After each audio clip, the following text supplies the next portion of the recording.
Then he goes back and let's talk about Tenet.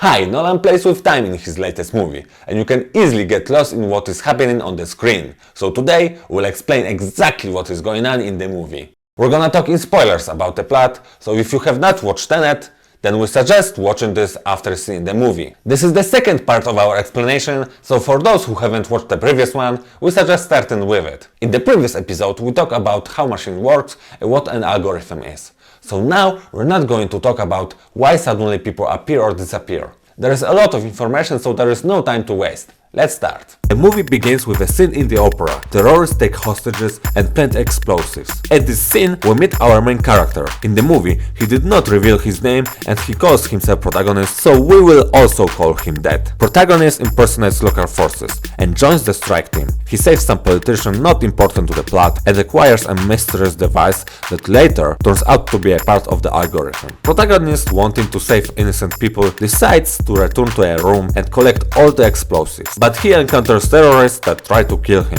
Now we see for the first time an inverted character, because Protagonist is saved by an inverted guy with a red string attached to his backpack. We will find out that it was Neil, but we will talk about him later. The entire operation in the opera ends in a failure. The device is lost. The protagonist is interrogated to find out if he betrayed. Protagonist sacrificed himself by taking a suicide pill. Then he wakes up in bed and finds out that it was a test. There was no poison in the pill. Protagonist is recruited into a mysterious organization called Tenet. The only information he receives is their secret sign, putting hands together and using the word Tenet in sentence. Our protagonist receives a new job that leads him to a laboratory where he tests reverse ammo. And he finds out that there is a war, in which the enemy are people from the future who send all kinds of items back to the past. The analysis of the ammo leads to an arms dealer in India. Protagonist will need help to get to him. So we officially meet Neil, who helps him to get to the building. Our heroes, using ropes, get into the building and interrogate the arms dealer. Wife of a dealer, Priya, puts hands together and uses the word Tenet in the sentence. So Priya is a real arms dealer and she works for Tenet. She confesses that she is selling ammunition to a Russian gangster named Sator. Protagonist plans to get closer to Sator through his wife Kate. She works with art, so Protagonist gets her attention with a fake Goya's painting. They both meet at the restaurant and Kate admits she hates her husband but loves her son. Sator bought the painting from Kate, which turned out to be fake, so she is facing prison time for it. Sator uses this painting to blackmail her. The conversation is cut off as Sator's mercenaries enter the restaurant. Protagonist is led to the kitchen and a hand-to-hand fight begins, which Protagonist leaves unscratched. To help Kate and get closer to Sator, Protagonist plans to steal the painting and look at what Sator is hiding. It will not be easy because the painting is kept in a special safe at the airport in Oslo. Neil poses as a client, learns about the fire protection. In the emergency, the arrow is removed from the room so that the stored items won't get damaged. So the plan is to crash a plane into the building and start a fire. Neil and Protagonist enter the building pretending to be clients. At the same time, the plane was hijacked and crashed into the building. Our heroes take deep breaths and the employee runs out of the room. With the help of lockpicks, they open the door and leave the room. Neil notices that someone else is inside the building. Then they get into the Sator storage, which turns out to be a two corridor separated by glass and with a strange device at the end. Suddenly, two guys jump out of the machine. In the previous video, we explained how the machines works, so here we won't go into details, but those are two versions of protagonists from the future. Protagonist starts fighting the invert one, and Neil runs after the other. After unmasking, Neil realizes that this is a protagonist from the future, so he runs to help the inverted protagonist escape.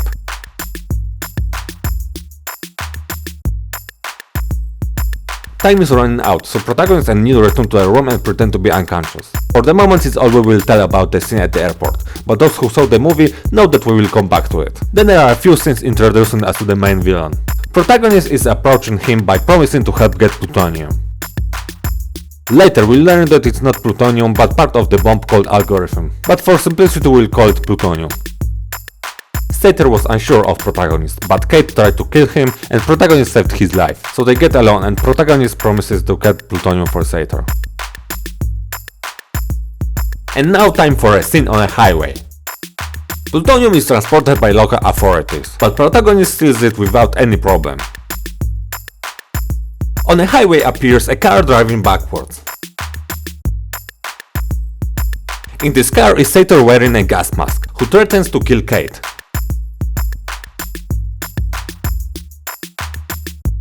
Suddenly, a crashed car gets back on wheels and gets between Protagonist and Sator. Later in the movie, we'll learn that the driver is Protagonist from the future. Our protagonist, seeing his double in the car, decides to throw an empty suitcase to Sator and the contents to the car with his double. Sator escapes from the car, leaving Kate inside. Protagonist decides to save her. He succeeds, but he and Kate get captured.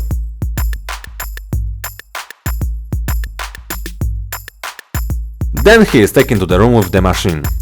Behind the glass is an inverted Sator who wants to find out where is plutonium. He shot Kate to get information from Protagonist. Neil and the people from Tenet enter the room, saving the Protagonist. Both versions of Sator enter the machine and disappear. Kate was shot with an inverted gun, so in order to save her life, everyone enters the machine and begins to move back in time. We got some information related to being inverted. Lungs are inverted, so they cannot breathe normal air, and you need your own reverse oxygen. If something happened, it already happened. We cannot change our past. Fire, instead of burning, will be cold because energy is transported the other way. Protagonist leaves the building and sees the whole world reversing around him. He gets in the car and drives away. A fun fact is that inside of this car is plutonium. Protagonist moves forward from his perspective, but for the rest of the world he moves backward. Our hero finds a suitcase and drops an audio transmitter into it. As soon as the suitcase is picked up, Protagonist goes after it. Now we see the highway scene once more, but this time backward. Protagonist drives between Sator and himself from the past. Sator notices that Protagonist's double is driving the other car. Then Plutonium jumps out of the car and returns to Protagonist from the past. Now Sator knows that Plutonium will be in the car park in the harbor. All he needs to do is to send his people to collect it from the car. Sator crashes into Protagonist's car, and then he sets it on fire. But according to the rules from the reverse world, the car starts to freeze. A lot of information, and that's why on our channel is a video showing how it all happened at the same time. Protagonist loses consciousness and wakes up on his way to Oslo. Neil talks about what is an algorithm and how it works.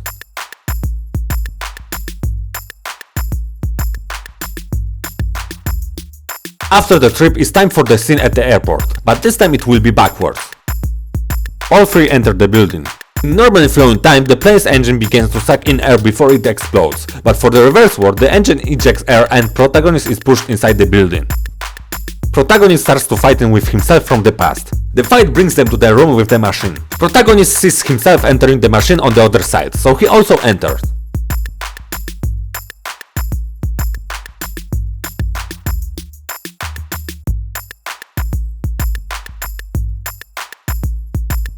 Now he runs away from the other side and he is chased by Neil. Neil catches him, takes off his mask and lets him go. Protagonist runs out of the building, and now we see how the scene unfolds from the perspective of an inverted Neil. Neil and Kate go inside and wait for the Protagonist and Neil from the past to go back and leave the corridor. Neil enters the machine, reverses himself, waits for the situation to calm down, and joins the Protagonist. For more details, we recommend watching our other video showing the entire scene at the airport. Sator assembled all parts of the algorithm and his plan is to hide it under the surface of the abandoned city of Stask 12. The fuse of the algorithm is connected to his pulse. It means that at the moment of his death, the whole world will die. Sator has cancer, so he plans to commit suicide, but he wants to relive his last happy memory, so he goes back to vacation time in Vietnam. Protagonist decides to talk to Priya. During the conversation they conclude that they will join forces and stop Sator.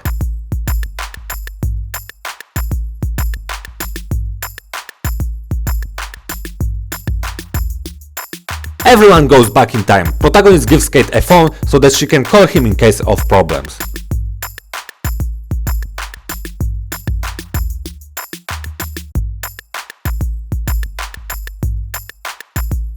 action in Vietnam takes place on the same day as the attack on the opera.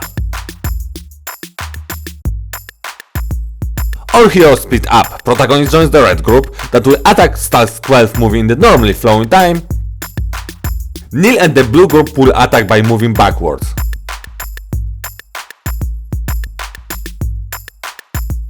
Kate goes to the Vietnam to make sure Sator doesn't kill himself until the algorithm is in the hands of the good guys.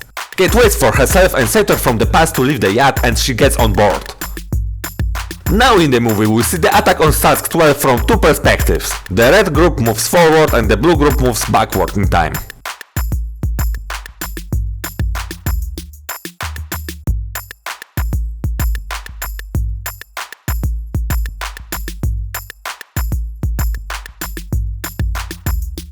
Both groups approach the building where the algorithm will be hidden. Sator, who has gone back in time, gets on board. Here, we're going to jump a little bit forward, and I will talk about something earlier than it was shown in the movie. Neil spots a Sator's right hand planting explosives at the entrance to the building. So he decides to use the opponent's machine and join the red group.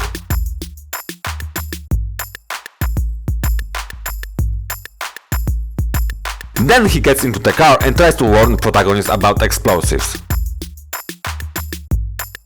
Unfortunately, he is late and the entrance has collapsed. Protagonist and the soldier run inside and encounter a closet Kate. On the other side there is a dead soldier with a red string on his backpack, so we know it's Neil.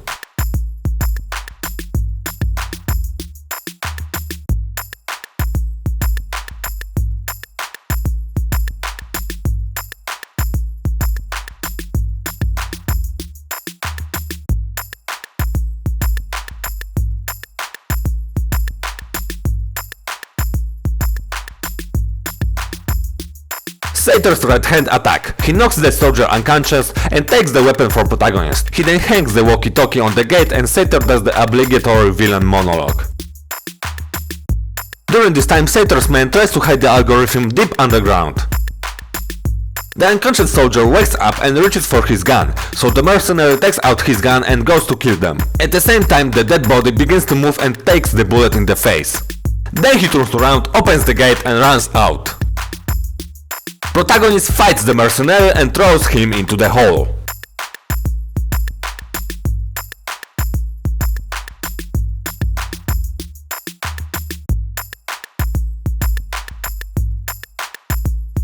Kate, unable to bear it any longer, kills Sator and throws him overboard.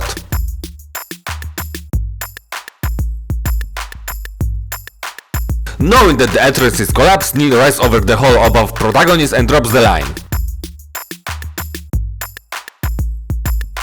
Driving away, he pulls protagonist and the soldier out of the hole. At the same time, Kate jumps out of the yacht. The soldier divides the algorithm into parts and assigns them to everyone. Neil knows that only he can handle the gate lock, so he decides to rejoin the blue group and help protagonist. Knowing this will be their last conversation, Neil admits to protagonist that he has known him for years. In the future, protagonist will recruit Neil and create Tenet. For the Neil, this is the past, but for the protagonist, it's the future. This is not shown in the movie, but Neil rejoins the blue group and goes one last time to help protagonist. At this point we have the only problem with the movie. Neil needs to get into the building but the entrance is collapsed. But let's say Neil finds a way and gets into the building. It's an interesting fact that since he opened the gate in normally flowing time, he had to close it from his perspective. After which he is shot and dies.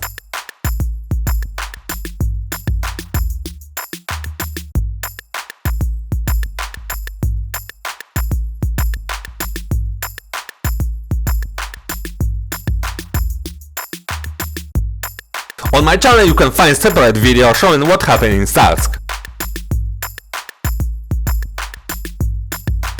Now Kate is waiting for everything to play out and her past self enters the machine and disappears. And after this event she can return to her life and her son. But Priya plans to kill Kate in order to remove all witnesses. She's waiting for her in front of Kate's son's school. But protagonist enters the car and kills her. It turns out that Kate made the call that protagonist listened to, then he went back in time and protected her.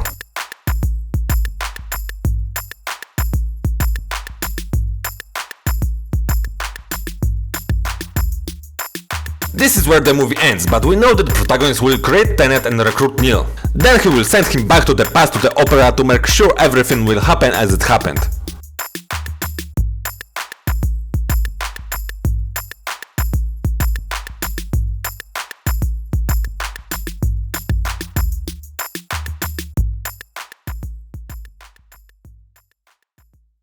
Oof, and that's the whole movie. In the description you can find a link to a timeline, and on the channel you can find the other video showing animation of more important scenes. We tried our best, but let us know in the comments if we missed something.